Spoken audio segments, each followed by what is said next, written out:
Okay, so throughout the entirety of this course, Introduction to Digital Literacies, I learned a couple of things that stuck out in my mind that I thought I'd like to talk about. Actually, it's like one of the things that, or some of the things that I found more interesting. So, one of the first things that I thought was the topic that I thought was pretty interesting was, first off, as the class is named, digital literacy. So when I first learned about this, it was just about, trying to figure out how to navigate the internet.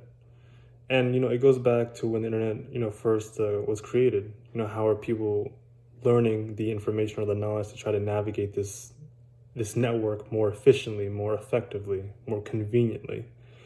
It's just, you just gotta, learn the little intricacies, through trial and error, trying to discover the quickest path to from one place to another, just obtaining information from a certain social media platform or any website that you come across to try to find the shortcuts to get where you're going. And I thought that was pretty cool, just learning the background of how someone can learn something like this from being digitally literate. Just I thought it was very, very interesting. And so it leads me to my second topic that I thought of often was platform literacy. And so when it comes to platform literacy, I think I mentioned it, like one component that stuck out to me was information literacy. And I'm just looking, and so like just it's the process of evaluating information that could be determined to be real or fake, authentic or just made up, especially in a time like this where people are susceptible to like fake information, doctored footage or whatever. It's very important for a person to individually like navigate and see and deem whether something is real or fake. So it's just people will try to exploit any information they can to further their own motives or their own agenda, and it's our job to see that and to try to see if that information that someone put out there is backed up by independent sources. So just especially in a time like this where social media, political frenzy, just like the polarization, it's very, especially in the pandemic, information like this is very, very, like it's very, very, you got to tread lightly, just trying to see who's trying to take advantage of you, just not trying to see what's in your best interest.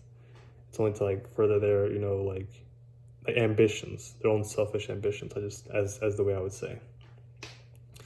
So, just like different news sources, just there's a certain type of bias that goes into them. And I think people like us need to take into account of what we see. I think that was a pretty cool and pretty relevant topic that was covered.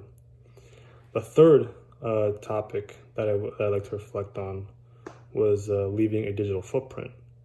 So when it came to this, I just thought it was very, very interesting to see what type of accounts I've left. What if anything has someone tried to hack them? Just it was very, very interesting to see what email addresses I've used that might have been breached or tried to have been affected by like some outside user. But I felt like this was like leaving a digital footprint, leaving your mark on the internet, having what's out there, just that's what you put out there. That's you. Like what you personally like created and tried to like show off to the world, especially in the internet.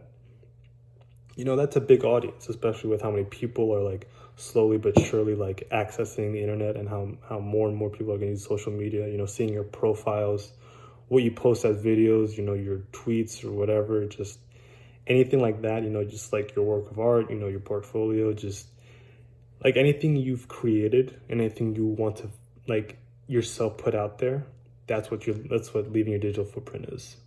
So just having all that like consciously and knowingly wanting to have other people see it is, it's very interesting. Having your, again, social media like Twitter, Instagram, Facebook, LinkedIn even, it's like all of those, you put yourself out there, and that's like you leave that information in there. So that's, you're just leaving that digital footprint of yourself, just like all over the internet, on different platforms, on different websites. It's I thought it was very cool, just talking about that, just how you leave your mark, just any work of art, anything you put out there. That was pretty cool. And it leads me to my fourth topic that was covered in the course that I thought of was was your online identity. And for this one, myself as a person, I have the ability, if I choose so, to put either an authentic or real version of myself or just a persona that I put, in a random profile, random username. So especially in a platform like LinkedIn, you have to have your professional identity. You're an open book in that website because you're putting your personal or like professional information out there. Your education, your credentials, your skills, your references, who backs you up when it comes to job opportunities like this. You're putting yourself out there for employers to see, so you can have a career in what you're trying to pursue.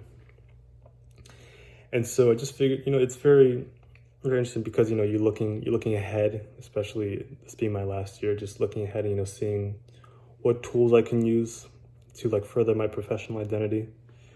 Just like knowing, like just being transparent and being honest in that sense. In another sense, like I made a meme account on Instagram, like no personal information, no headshots, no nothing. Like it's very like secretive, or like secretive in the sense of me not posting personal information. It's just I have a profile picture of like just a funny profile picture. I have like an absurd bio that has nothing to do with me, and it's just like I just post pictures, dedicated to a community that I never say that I'm a part of. I just insert myself in there and just try to post what I can to get more outreach or get more attention. So I just figured, like the two, different concepts, from like professional to like, fake identity. It was very interesting to see, or very interesting to go into in this course and me actually having to experience that, both having a professional identity, LinkedIn, and a fake identity, which is a meme account on Instagram. So I just thought that was very cool and very insightful.